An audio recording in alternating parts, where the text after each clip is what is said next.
माननीय के शर्मा जी को धन्यवाद और आप सभी को भी धन्यवाद कि एक शॉर्ट नोटिस में आप आज इस बहुत ही महत्वपूर्ण प्रेस कॉन्फ्रेंस में आए हैं। आज हमने राहुल गांधी जी के प्रेस कॉन्फ्रेंस को देखा और ये कोई पहली बार नहीं है कि राहुल गांधी किसी संवैधानिक संस्थान के ऊपर हमला करते हुए नजर आए और महाराष्ट्र या कर्नाटक के चुनाव को कटघरे में खड़े करते हुए नजर आए। आज के राहुल गांधी के प्रेस कॉन्फ्रेंस के दो हिस्से हैं। एक तकनीकी हिस्सा है, टेक्निकल व्यू पॉइंट है, कितने वोटर, कितने लोगों ने वोट दिया, किस प्रकार वोटिंग हुई, वोट का तरीका किस प्रकार का है, उसको लेकर राहुल गांधी जी के मन में कुछ संदेह है। और दूसरा जो हिस्सा राहुल गांधी जी के आज के प्रेस वार्ता का है वो राजनीतिक है, क्योंकि भारतीय जनता पार्टी को उन्होंने घेरने की कोशिश की है। भारतीय जनता पार्टी के खिलाफ भी उन्होंने अनर्गल कहा है।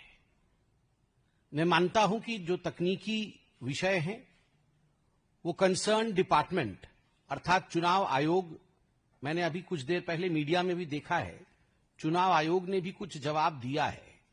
उस विषय में भी मैं अपने प्रेस कॉन्फ्रेंस में लाऊंगा क्योंकि वो अभी पब्लिक डोमेन में है।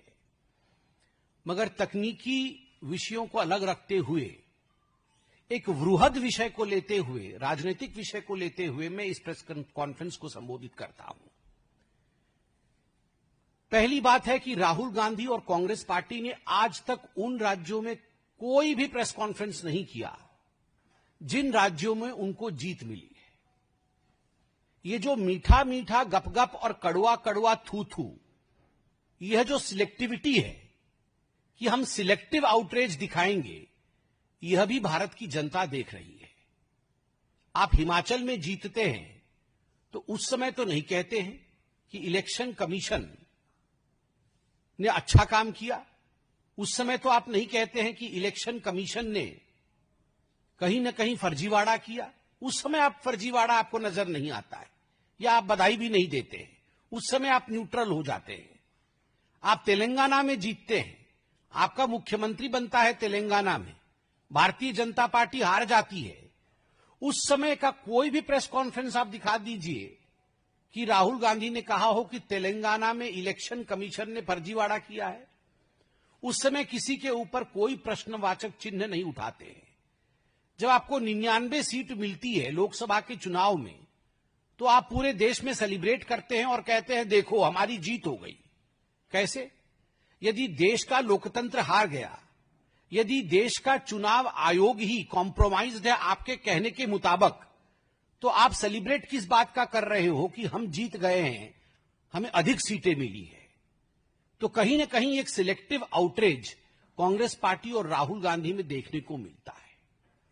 दूसरी बात है, राहुल गांधी का फ्रस्ट्रेशन की ये चरम सीमा है और मैं बहुत सोच समझ कर बोल रहा हूं। आज जिस प्रकार के शब्दों का प्रयोग किया गया है, मैं तकनीकी विषय पर तो आऊंगा, मगर आज पहली आपत्ति मैं दर्ज करता हूं कि चुनाव में हार जीत ये लगी रहेगी। सबसे बड़े समय के लिए यदि विपक्ष में किसी पार्टी ने समय बिताया है तो मेरा मानना है जनसंघ भारतीय जनता पार्टी है। हमारी पार्टी ने सबसे बड़े कालखंड के लिए विपक्ष के रूप में जिम्मेदारी संभाली, मगर कभी भी कोई भी ऐसा वाकया नहीं हुआ। कई बार हमने भी प्रेस कॉन्फ्रेंस किया है, मगर कभी भी ऐसा नहीं हुआ कि इलेक्शन कमीशन के, चुनाव आयोग के अधिकारियों को धमकाने का काम हमारे किसी नेता ने किया हो।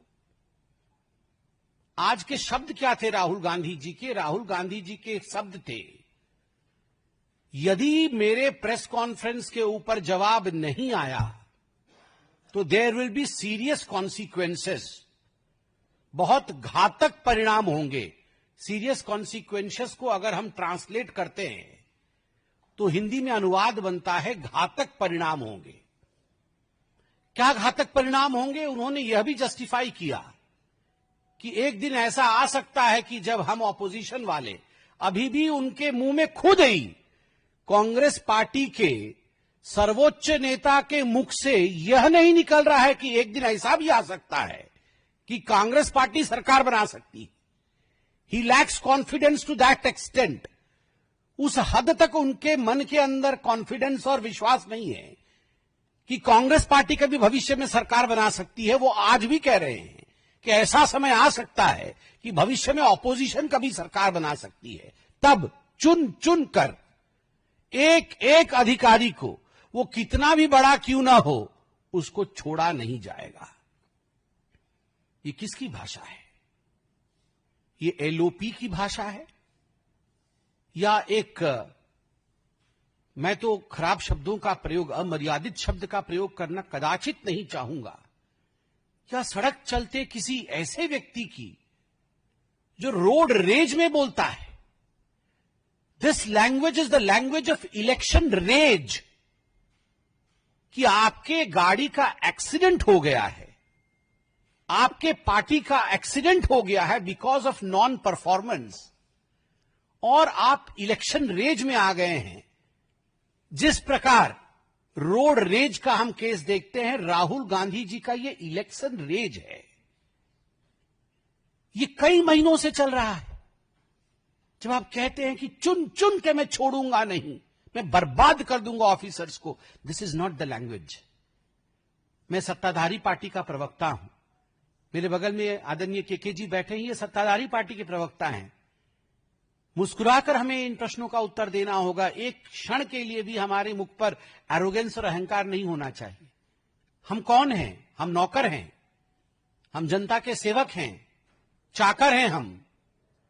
ये जो हम आज बैठे हुए हैं इस चेयर पे और बात कर रहे हैं, जनता जनार्दन ने वोट दिया है उनकी नौकरी करने के लिए। बाबा साहेब अंबेडकर द्वारा बनाए गए संविधान के पन्नों में इलेक्शन कैसा होगा, कैसे कंडक्ट करेगी चुनाव आयोग उस इलेक्शन को, इस विषय में पूरी जानकारी है। और बाबा साहब ने यह भी लिखा है अपने संविधान में कि यदि कोई आयोग अपना काम ठीक से नहीं करती है तो कोर्ट भी है, आप कोर्ट की दरवाजे को भी खटखटा सकते हैं। मैं आज राहुल जी से पूछना चाहता हूं, राहुल जी, अभद्र शब्दों का तो प्रयोग आपने कर लिया, मगर विनम्रता के साथ क्या आप कोर्ट गए? Did you file a petition against this? 288 candidates ने शायद आपके लड़े होंगे, 288 आपके और ऑपोजिशन वालों के महाराष्ट्र में लड़े होंगे। आपको लगता है अगर अधिकांश जगह वोट की चोरी हुई, votes were destroyed, so what kind of leader you are? आप कैसे लीडर हैं जो आपने अपने ही पार्टी के सदस्यों को यह तक नहीं गाइड किया कि जो प्रिस्क्राइब टाइम पीरियड होता है उसके अंदर आप तुरंत कोर्ट जाइए, कोर्ट में जाकर आप वहां पर ये दस्तावेज जो हम आपको दिखा रहे हैं वो दस्तावेज दिखाइए, आप कोर्ट में केस करिए। मगर no, Rahul Gandhi did not go to the court. मुझे तो आश्चर्य हुआ, उनके जो प्रॉक्सी कोर्ट में गए थे, राहुल गांधी नहीं गए मगर प्रॉक्सी गए। जो प्रॉक्सी कोर्ट में, हाई कोर्ट में गए थे, what did the high court से? हाई कोर्ट का जवाब है, Bombay high court dismisses plea alleging irregularities in Maharashtra assembly polls. Bombay high court ने फटकार लगाई और साथ में बॉम्बे हाई कोर्ट कहती है gross abuse of the process of law. ये जो रिट पिटीशन जिसने भी दाखिल किया है उनके खिलाफ कहती है कि ये ग्रॉस अब्यूज ऑफ लॉ है। आगे चल के बॉम्बे हाई कोर्ट की जो खंडपीठ है जिसमें जस्टिस जेएस कुलकर्णी और जस्टिस आरिफ डॉक्टर हैं, उन्होंने बड़े स्पष्ट रूप से कहा है, the court found no evidence of fraud और illegal voting and emphasized that the petitioner had failed to demonstrate any personal legal injury or enforceable right. We do not find a scratch of legal grievance, much less legal injury. कोई legal injury नहीं हुई है, कोई legal grievance नहीं हुआ है, और court ने उसे डिसमिस कर दिया। चलिए, आप कोर्ट नहीं गए। मैं अभी आने से पहले थोड़ा बहुत रिसर्च कर रहा था कि राहुल गांधी जी इलेक्शन कमीशन से तो सवाल पूछे ही होंगे। ये आज जो हार्वर्ड स्टाइल में प्रेस कॉन्फ्रेंस कर रहे थे, प्रोफेसर की तरह घूम घूम कर, वो क्या है पीछे पीपीटी बना करके हार्ड वर्क कर लेते तो ये हार्वर्ड स्टाइल का प्रेस कॉन्फ्रेंस नहीं करना पड़ता। ये जो हावार्ड स्टाइल का प्रेस कॉन्फ्रेंस कर रहे थे, तो क्या उससे पहले वो इलेक्शन कमीशन गए? मालूम पड़ा कि जो केपीसीसी है, कर्नाटका प्रदेश कांग्रेस कमेटी है, वो गई थी अभी इलेक्शन कमीशन। 3 तारीख को गई थी इसी महीने के। इलेक्शन कमीशन ने उनको 6 तारीख को कहा कि आप 8 तारीख को आइए, हम आपको सुनेंगे। मगर 7 तारीख को ही राहुल गांधी जी वो आ नहीं गए सुनने। कल सुनना था, कल जाना था कमीशन के पास, मगर 7 तारीख को ही प्रेस कॉन्फ्रेंस कर दिया। केवल इतना ही नहीं, महाराष्ट्र के चुनाव के विषय में बात हो रही है।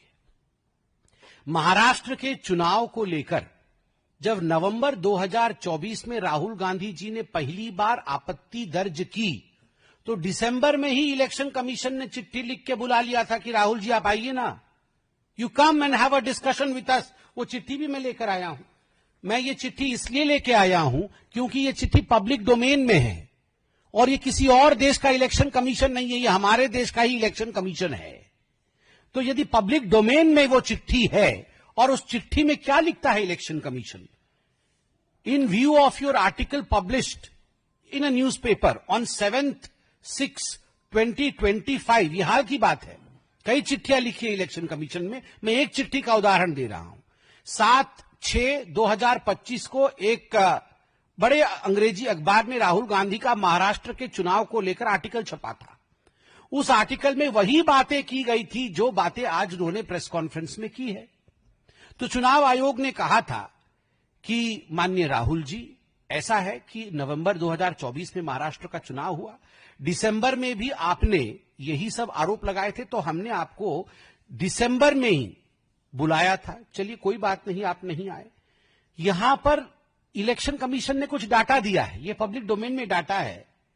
ये डाटा है कि कुल मिलाकर के 1,08,026 बीएलए है, बूथ लेवल एजेंट है महाराष्ट्र के अंदर सभी पार्टी के। बीएलए का काम क्या होता है? बीएलए का काम होता है कि इस घर में बहुत सारे वोटर हैं। अरे कैसे हो सकता है इस घर में इतने सारे वोटर? चलो कंप्लेंट करो बीएलओ को, मतलब ऑफिसर को, जो बूथ लेवल ऑफिसर होता है। ये बीएलए पॉलिटिकल पार्टी अपॉइंट करती है और बीएलओ इलेक्शन कमीशन का ऑफिसर होता है। अरे इसका नाम सही नहीं है, इसके पिताजी का नाम तो गलत है, चलो कंप्लेंट करो, ठीक करवाते हैं। अरे ये तो 18 साल की नहीं है, ये तो 60 साल की है, इलेक्शन कमीशन को हम कंप्लेंट करते हैं। ये बीएलए का काम होता है। कितने बीएलए हैं महाराष्ट्र में कांग्रेस पार्टी के? 28,420, 420 नहीं, 28,420, 28,420 बीएलए। 28,420 बीएलए होने के बाद भी ये सारे बीएलए क्या कर रहे थे? ये सारे बीएलए क्या कर रहे थे? ये सोए हुए थे। ये किसके घर में किसका कितना वोटर निकला, किसकी कितनी लिस्ट है, किसका नाम क्या है, ये इन्होंने क्यों नहीं देखा? फिर इलेक्शन कमीशन लिखती है कि चलिए आप ऐसा करिए, आप बहुत बिजी व्यक्ति हैं, तो आप अपनी सहूलियत बताइए कि आप सब डॉक्यूमेंट लेके हमारे पास आइए, अपनी सहूलियत बताइए, और ये हमारा एड्रेस है, ये हमारा ईमेल आईडी है, अपना स्थान दे दीजिए, वहां बैठ के चर्चा हो जाएगी, क्या आपके प्रॉब्लम है उनका हम समाधान और उत्तर दे देंगे। मगर राहुल जी ने, मुझे नहीं पता ईमेल किया कि नहीं, मगर अभी तक इलेक्शन कमीशन से समय लेकर मिलने का काम नहीं किया। आज एक प्रेस कॉन्फ्रेंस किया, नंबर 1। नंबर 2, आज मैं देख रहा था इलेक्शन कमीशन का कुछ चिट्ठी भी आया है, वह भी आपने देखा है, ये आज की ही चिट्ठी है इलेक्शन का। मुझे कैसे मालूम पड़ा कि केपीसीसी ने चिट्ठी लिखी थी मिलने के लिए और 8 तारीख का टाइम मिला था इलेक्शन कमीशन का? ये इस चिट्ठी से मालूम पड़ा, जो हर वेबसाइट में आज मौजूद है इलेक्शन कमीशन के, और आज आप लोग भी दिखा रहे हैं। इस चिट्ठी के 2 भाग हैं। दूसरे भाग में इलेक्शन कमीशन ने राहुल गांधी जी को कहा कि अच्छा, आपके पास बहुत सारी डेटा है जो आपने आज प्रस्तुत किया है कि इतने लोगों का नाम कट गया, इतने लोगों का नाम जुड़ गया, इत्यादि इत्यादि, तो हम तैयार है जांच करने के लिए।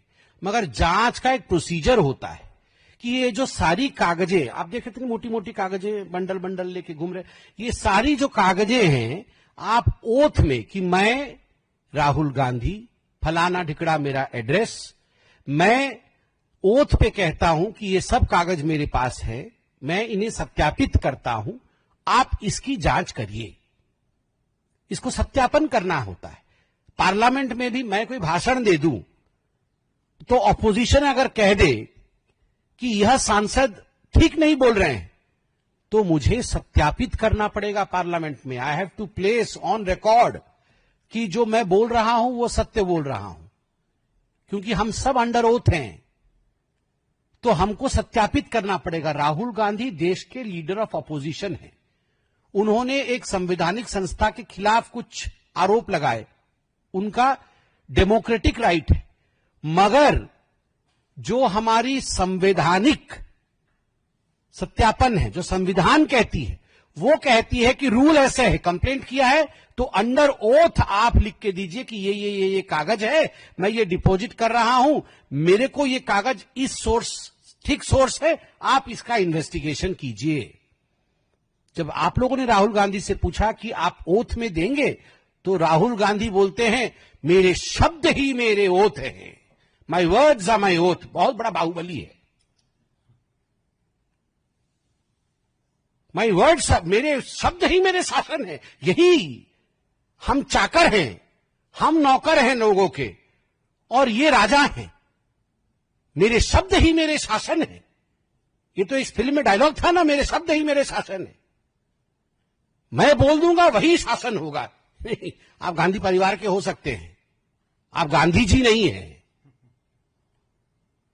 तो नकली गांधी परिवार के लोग ये न सोचे कि उनके शब्द ही देश का शासन है। देश का शासन बाबा साहेब अंबेडकर जी द्वारा लिखे हुए संविधान में है। The words of the constitution of India is the शासन ऑफ दिस कंट्री। संविधान की भाषा ही इस देश की मर्यादा है, इस देश का शासन है। राहुल गांधी के वर्ड शासन नहीं है। राहुल गांधी कहते हैं मेरी क्रेडिबिलिटी है। काहे चीज की क्रेडिबिलिटी है? आपके वर्ड ही आपके शासन थे। कुछ दिन पहले तो आप कह रहे थे चीन ने हमारे 2000 या 4000 स्क्वायर किलोमीटर, पता नहीं कहीं 2000 बोलते थे, कहीं 4000 बोलते थे, 4000 स्क्वायर किलोमीटर जमीन हड़प ली है भारत की। सुप्रीम कोर्ट ने ठिकाने लगा दिया। सुप्रीम कोर्ट ने सवाल पूछ लिया कि are you a true Indian? आप सच्चे भारतीय हैं क्या? इस प्रकार के शब्द आप बोलेंगे? जिस देश के थाली में खाना खाते हैं उसी देश में छेद करेंगे। इनडायरेक्टली तो यही पूछा गया कि इस देश की आर्मी के ऊपर आप सवाल उठाएंगे? Are you a true Indian? और प्रियंका वाड्रा जी कहती है हु आर द जजेस? हु आर द जजेस? वो कौन है ये सब कहने वाले? वाह, मतलब दोनों भाई बहन मिलके मेरे ही शब्द मेरे शासन है। ये गांधी परिवार सोचते हैं कि हाँ, तानाशाही, बिल्कुल ठीक कह रहे हैं कि जी तानाशाही है। सुप्रीम कोर्ट के जज भी नहीं कह सकते हैं। इलेक्शन कमीशन भी प्यार भरा पत्र लिखा है कि आइए चर्चा करेंगे। Who are they? Consequences face करना पड़ेगा। क्या है ये? क्या है ये? बाहुबली है आप? ऐसा नहीं चलता है। और तो और रफाल के विषय में 3-3 बार कान पकड़ करके माफी मांगनी पड़ी थी। लगभग सुप्रीम कोर्ट में उठक बैठक की नौबत आ गई थी। लिखित रूप में एफिडेविट दे के आपको सुप्रीम कोर्ट से माफी मांगना पड़ा था कि सुप्रीम कोर्ट के विषय में जो गलत टिप्पणी और झूठी टिप्पणी आपने की थी उसके लिए मैं माफी मांगता हूं। ये सुप्रीम कोर्ट के लिए किया था। वीर सावरकर को जिस प्रकार के शब्दों के प्रयोग से अपमानित किया, आज उसके लिए भी माफी मांगना पड़ रहा है। तो राहुल जी राफेल में कान पकड़ के उठक बैठक, वीर सावरकर के लिए कान पकड़कर उठक बैठक, चीन के लिए कान पकड़कर उठक बैठक, तो आपकी क्रेडिबिलिटी है कहां? कितनी क्रेडिबिलिटी आपकी है कि आपके शब्द ही आपके ओथ हो जाएंगे? You do not have credibility, you lack credibility. Your oath has no meaning, your words have no meaning. That's the reason as to why you have to give an affidavit to the election commission. जो आपसे मांगा गया है वो देश का संविधान है। संविधान के अनुरूप लिखित रूप में दीजिए और जांच करवाइए, तभी जाके असलियत सामने आपकी आएगी। दूसरी बात, और मैं कड़े शब्दों में कहना चाहूंगा, अभी तक तो बहुत आराम से कह रहा था। राहुल गांधी जी ने कहा ये Bharatiya Janata party anti incumbency मिटाने के लिए बहाने ढूंढ के लाती है। पुलवामा जैसा बहाना। पुलवामा बहाना था? मैं देश से पूछता हूं, आज जो राहुल गांधी जी ने कहा कि पुलवामा एक बहाना था एंटी इनकम्बेंसी को मिटाने के लिए, ऑपरेशन सिंदूर एक बहाना था एंटी इनकम्बेंसी को मिटाने के लिए, क्या अर्थ है? उसका अर्थ है भारत ने ही अटैक कराया अपने देश पे और सारी जिम्मेदारी पाकिस्तान पे मढ़ दिया, और पाकिस्तान पे अटैक करके, मतलब जो वो कहते हैं, हम तो अटैक करते नहीं, हम तो बुद्ध की देश है, हम तो अपने सिटीजन्स की रक्षा करते हैं, और पाकिस्तान के साथ इस प्रकार का प्रपंच रच के एंटी इनकम्बेंसी को मिटा दिया और वोट गेन करने की कोशिश की। यही कहना चाहते हैं आप राहुल गांधी? इसीलिए सुप्रीम कोर्ट ने आपसे पूछा, are you a true Indian? Pulwama को आप अगर बहाना बोलेंगे, ऑपरेशन सिंदूर को यदि आप बहाना बोलेंगे, आपने एयर स्ट्राइक और सर्जिकल स्ट्राइक पे सबूत मांगा था, देश के संवैधानिक संस्थाओं को कहेंगे कि सीरियस कॉन्सिक्वेंसेस होंगी, बहुत क्षति आपकी होने वाली है, हम आपको छोड़ने वाले नहीं हैं, तो देश की जनता वैसे भी आपको एक्सेप्ट नहीं करती है, ऐसे भी आपको एक्सेप्ट नहीं करेगी। और अभी तो सुप्रीम कोर्ट ने पूछा है, तो सुप्रीम मोस्ट कोर्ट, जो सुप्रीम कोर्ट से भी ऊपर है, वो है जनता जनार्दन की कोर्ट। वह आपको गद्दार बोलना शुरू कर देगी, वह कहेगी कि आप गद्दार हैं, you are not an Indian, आप ट्रेटर हैं, इसलिए बचिए, अपनी रक्षा पहले करिए, ऐसे शब्दों से अपने आप को बचाइए। बहुत बहुत धन्यवाद।